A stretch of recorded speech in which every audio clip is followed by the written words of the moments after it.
Welcome to Off the Cuff Innovations. We'll talk to the new thought leaders behind this new wave of technology. Innovations is brought to you by 911 Inform. I'm your host, Mark Fletcher, ENP, and this is Off the Cuff Innovations. Hey, it's Fletch. Welcome to the podcast this afternoon. Today we've got a little bit of a special treat. We're talking to Christian Gulotta with 10-4 Consulting. Now, Christian provides a little bit of specialized consulting for the 911 industry. As you know, one of the biggest trends that's affecting centers across the nation is employee recruitment and maintaining that employee staff. And Christian's got what he thinks is a special formula to hold your employees. Welcome to the podcast, dude. Hi, Mark. Thank you so much for having me. I really appreciate this. Yeah, no problem. So tell me a little bit about why you got started in doing this as a consulting niche. Sure. So throughout my career in the NYPD, I've always focused on leadership. And in doing that, I've always focused on people, right? I'm very people-driven. And I don't think a lot of people do that. So one day I was on a conference call, a New York State 911 conference call, and everybody was complaining about recruitment and retention.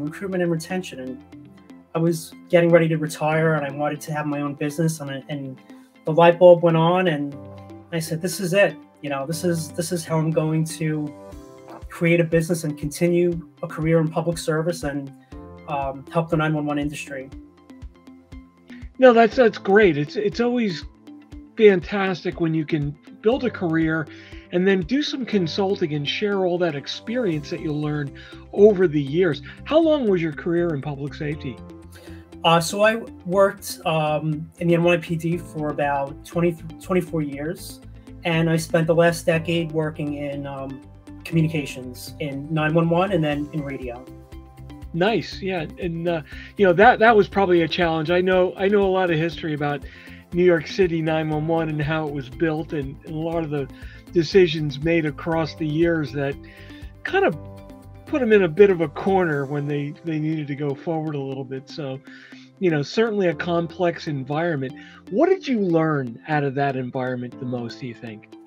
Well, let me tell you, it was just, it's just so different when you're on the other end of the radio, right? It's just so much different than when you're out on patrol. And it was just so incredible to me, the people, the work that they did. They have their own set of rules and their own procedures. And in the department, they're not necessarily on the same page. And also the radio system, the complexity of it and the work that goes into it. You're talking about almost 350 radio sites in New York City that have to be maintained, and that people maintain them. They don't just fix themselves. And the hours that 911 dispatchers work, and it was just an incredible place to be. And those dispatchers and operators, I'll tell you, they changed my life. And the people at radio too, they changed my life too by exposing me to something new that nobody ever thinks of. Police, we don't think of, you push the button, you talk, and that's it. Nobody's thinking of the dispatcher and their life and the mechanisms involved in radio. So, well, a lot of it, gets more involved because when you're in a big city like Washington, D.C. and New York City, and I'm sure Chicago, Boston, you guys actually maintain a radio shop. Yes. At the facility, right? So you're almost where a smaller agency is going to go out and contract with a company that does that for a business. You guys have to create that business model internally. That's got to be a bit of a challenge. Well, I think that we had a lot of great processes in place. I was in charge of the radio shop. That's exactly what we would call it. We had a lot of great people in the right places. It was just a matter of changing some processes and some structure and making some things a little more transparent and easier to follow. One of the biggest challenges was like our inventory and purchasing equipment, purchasing items to repair things. I mean, the process was just crazy, but I think we had an incredible team. No, that's cool. And it all, it's really the lifeblood of the agency. So if your communications aren't working, you're pretty much screwed. And Yes. communications are going through such a radical change today. Do you find that you've got, a little bit away from the dispatcher side, but on your technician side, do you find that you're starved to find the right people? It's not a break fix, I'll get my soldering iron out anymore, right? It's a lot more complex. And with radio over IP starting to emerge and become a real reality, a deployed reality, that changes your skill set 100%, I think. I got to tell you, Mark, I think when it comes to radio, I don't think that we really had a problem getting the right people. We really had a diverse group of people with so many different backgrounds, from Motorola, from Verizon, then old school radio technicians, and I think that the division I worked in the electronic section and what we call the life safety systems division. That was the place to be. We welcomed people's ideas. The guys that were technical, they were just so innovative. They were so driven. They loved their job. They loved coming to work. And, I think that the team really went out of their way to bring things in a new direction. No, that's good. And like I said, it all contributes heavily on the ability for the dispatcher, the telecommunicator, to do their job. There's nothing more frustrating when you're trying to deal with a situation and the technology in front of you is not working up to what you need to make it happen, whether it's broken or it's just not doing what it needs to do to enable you to do your job. That's got an impact on the personnel and makes them not want to come to work, I think. We worked hand in hand with 911. They were our sister division, you can say. And, their input meant everything. We catered to their needs, and I would say we went out of their way to make them happy and feel comfortable. So what do you think is the number one thing as far as retention in a department that management can start to implement to reduce that level of stress that makes people want to say, screw this, I'm out of here? So I think management is the problem, and I think that the leadership is the problem. And when you look at these agencies, they're down like 20, 30, 40%. Yeah. I read articles and I watch news reports, and my jaw drops. Like, how could this be? If you have people leaving your agency, that is I don't want to sound harsh. I do want to get clients, but that is a measure, if you're the director, of your success. And you need to do something about it. And you need to know exactly why they are leaving, right? We can all make assumptions and, do the BS, check the box, exit interview, but you need to know exactly why these people are leaving, and you need to listen to your employees, and we need to change. We all know how law enforcement and 911, we all resist change, right? And we need to change the way we've done business over the last 20 years. So I think that by focusing on the management team and leadership and engaging our employees, I think that's a step in the right direction to fix this. Do you think that it's kind of starting to fix itself as you have a younger group of individuals? Not that age is a major thing, but when you've got a bunch of old school guys, yes, with old school ideas that are not open to new and innovative stuff, and on the other side you've got this technology that's just blasting full speed ahead, and it's changing faster than even the new guys can keep up with. Right. I mean, it's a natural disparity in thought leadership or thought processes that, I don't think you just find that. It's not natural to find people that are welcoming of that. And it's almost they're putting themselves out of business. Yeah, I think that's a great point. But one thing that agencies need to do is, as the technology, it is incredible. I mean, what we can do now, it's just amazing. They need to listen to their employees and incorporate their ideas and bring training and bring, a couple of dispatchers into these meetings just to see and to learn and to make them feel included. Like, hey, my opinion matters. I've been here for 20 years. I always come to work, and you know, my opinion matters. I think that carries some weight also.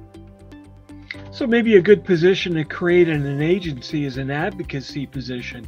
Pick a key person that's a leader and a thought leader that can represent the larger masses, and yeah, invite them into these management meetings as just a sounding board every once in a while. It's probably not a bad practice. And also, I would bring in a few people, because you know, the more people we engage, the happier that, you know, studies show the happier they will be at work, and they're going to want to stay there. So, you know, let's get maybe like a panel of people, and for your advocacy position, and then let's get a panel of people for recruiting, and a panel of people for community outreach, and a panel of people for, you know, statistics, things like that.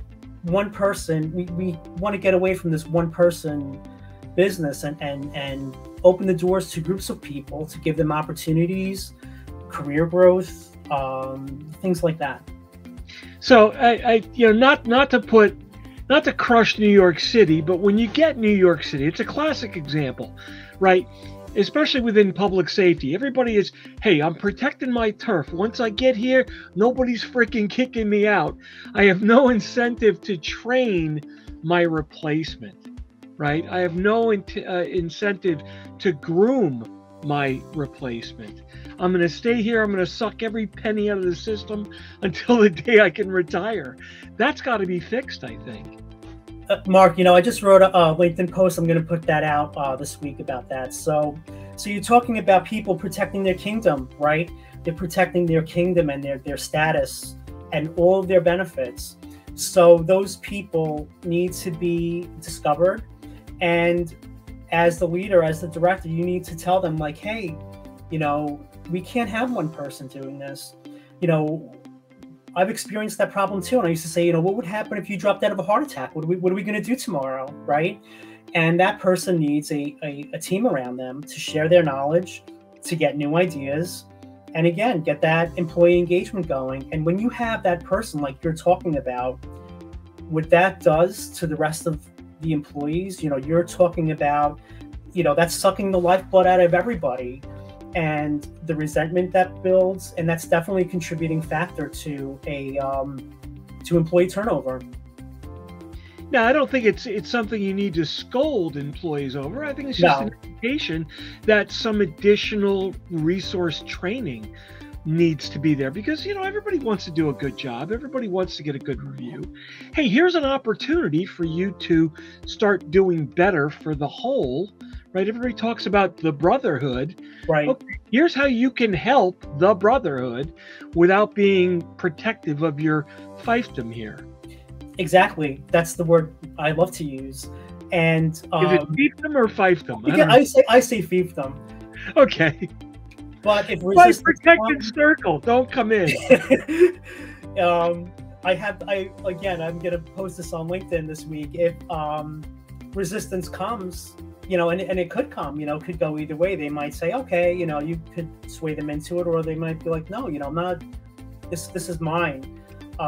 You know, you need, as a leader, you need to have the courage to bounce them out or do something. And it's not an easy thing to do, Mark. It's very difficult. You know, you've had this person side by side with you for years, possibly.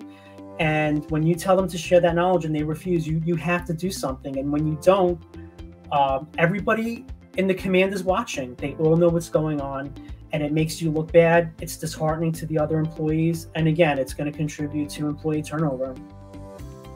Yeah, so you're working on a presentation series that you're starting to cycle through the different conferences. Yes. You care to share a little bit about what that's about? I would love to. The presentation is about who, what, where, when, why, and how of 911 recruitment and retention. So by going through all of the 5 W's plus how for recruitment and retention, you can create a blueprint, if you will, answer questions and identify issues that are causing your employees to leave, and how you can kind of reverse course and get them to stay and to hire people. So let me ask you a tough question. What makes you so qualified? So I've been in a management position in the NYPD for 20 years. I've been an executive leader for a decade. I have supervised and been supervised by a whole spectrum of people, some of who were rock stars and some of whom were completely crazy and incompetent. I have delivered quantitative and qualitative outcomes. I have been an instrument of change throughout my career, transformational change. I know how to get things done, and I know how to lead people and get people on your team. Wow, that was pretty good. So I got to tell everybody, that was not a planted question. That was off the cuff. You didn't know it was coming, and boy, you didn't hesitate on the answer. That's pretty. I didn't even rehearse the answer, Mark. I just thought of it. That's good. Those are the best. Those are the ones that come from the heart. So where have you applied for sessions, or where are you going to apply for sessions? So I got accepted to Arizona APCO NINA in July, which I'm very excited about. I've applied to Virginia, North Carolina, which are coming up in April and May, and going to be applying to Atlantic APCO and see whatever else comes up. I'm happy to travel. I love this country. I love to go to new places and learn about different cultures and meet new people, see how centers do things in different ways. So I'm open to help anybody anywhere in the country. Nice. So I got one test for you, Christian. Okay. Say, how you doing? How you doing? New Yorker. but I don't, I in the NYPD, I'm an anomaly, right? I'd like to say that I'm a bit different from everybody else there. So what was your best story over the years? 22 decades. You gotta have a good one hidden away. One that you can tell. So my best story is I did 4 to 12s. I worked in Spanish Harlem, and upon turnout at like 3:30, we went to a heavy bleeder, and out on the street there was this guy, and he was just, drenched in blood, like from head to toe, like somebody dropped him in a pool of blood, and he had blood squirting out of his head, like a clown squirts blood out of a flower, right? Squirts water out of a flower, he blood squirting everywhere. And EMS came and they looked at this guy, and they didn't know what to do because they couldn't touch him. So my partner and I are out on the street. We're trying to communicate him. We're talking to witnesses, and all this blood, it's like oozing down the street, like when it rains, like where the curb meets the street, the blood is oozing. And I step away from my partner for a minute, and I come back, and he's like all dirty, and he looks really funny. I'm like, dude, what's wrong with you? And he told me that he fainted. So I went over the air to get an ambulance for him, and when the dispatcher says, what's the condition for the ambulance, and I said, cop MLS member of the service fainted. Mark, you had to hear the radio. It was brutal. They tortured this guy for months. I can imagine. But I had a great career in the NYPD. But in saying that, there were a lot of ups and downs, right? Very challenging working in public safety, working in government with the public, working for police chiefs. It's very difficult, and I had plenty of bad days, but overall it was a good career. Nice, good deal. Well, listen, thanks very much for sitting down and giving us a little view of the other side. Just getting started in your consulting career. Best of luck for you. I think it's a great topic. Empowering communications officials, telecommunicators, dispatchers, whatever you want to call them. They need to be recognized as first responders. They need to be recognized as essential personnel. And part of that is keeping them in the seat. And that takes training on the management side. So it's great to see this type of thing at least getting out there and talked about. And I wish you the best of luck in your consulting career. You're certainly have the chops for it, and you've got the experience. So all I can say is best of luck, and I hope to catch you at a conference one day. Oh, definitely, Mark. And I appreciate this opportunity so much. makes me very happy. I really appreciate this. Thank you. Well, I read your profile on LinkedIn and I reached out to you. So I don't normally do that to people, but I'm like, wow, that's an interesting topic, and that you made a lot of great points. So where can people get a hold of you? They can email me at cg10-10ten-4consulting.com. I'm on LinkedIn. You could message me, email me. I'm very flexible. I love to talk to people. I can talk all day, and I'm happy to help anybody in the industry. Like you said, dispatchers, I think they're highly undervalued and under-recognized, and whatever I could do to help people, I will gladly do it. Well, that's fantastic. So, I'm running for the Northeast Regional Director position for NENA, and that's the whole premise of my campaign, is making the dispatchers recognized, and so people understand their value, and letting the industry change itself, just from expanding that knowledge of what these people do, why they're there, and how they're being held back. So you're a critical piece of what I want to get done, and that's educating everyone, not just the industry. But I think if we educate the public as well, they'll just naturally see, hey, we've got to take care of these people. If we don't, we're in sad shape. Definitely. And as a captain in a large city police force, the biggest police force in the country, it is my mission to make other police executives recognize that, hey, 911 dispatchers and operators, they are part of your team, and you need to bring them into your conversations, and you need to care about them, and do everything you can to help fill those seats and move them forward as well. Fantastic. Christian Gulotta, 10-4 Consulting. That's TEN-4 Consulting. Thanks for spending some time with us today. Good information, man. Best of luck to you. All right, Mark. Thanks again, and best of luck to you too. Thank you so much. Thanks. Well, that wraps up another episode of Off the Cuff Innovations. I'm your host, Mark Fletcher, E&P, and I'm Vice President of Public Safety Solutions at 911 Inform.